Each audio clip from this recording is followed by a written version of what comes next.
So how do you determine a home's true value? The good news is that a home's value is not a preordained exact number.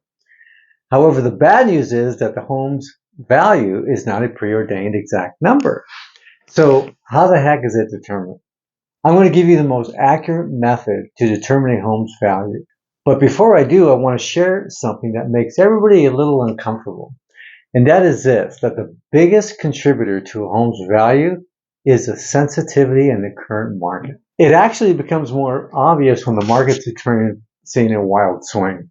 Now, the last 8 or 9 years, we saw that in the current wild seller's market we experienced. For instance, it was very commonplace for home buyers to pay way over the asking price, as is, free rent. It didn't matter if the house smelled like a dead cat because there was just no metrics to justify the high values that were being paid.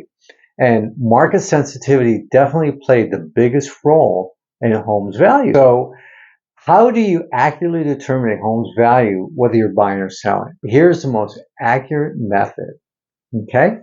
Now, first you start with just a deep assessment of your needs. That's always the first thing you do.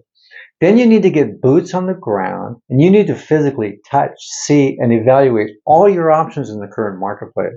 Now, you do this within about a 10-mile radius of every home, within your price point, with the amenities you seek, in both your primary and secondary city of choice.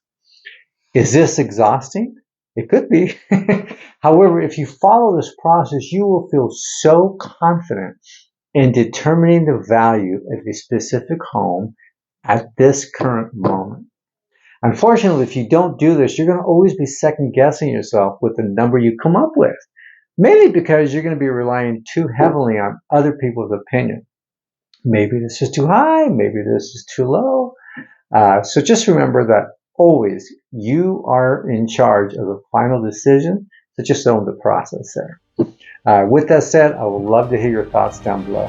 Take care.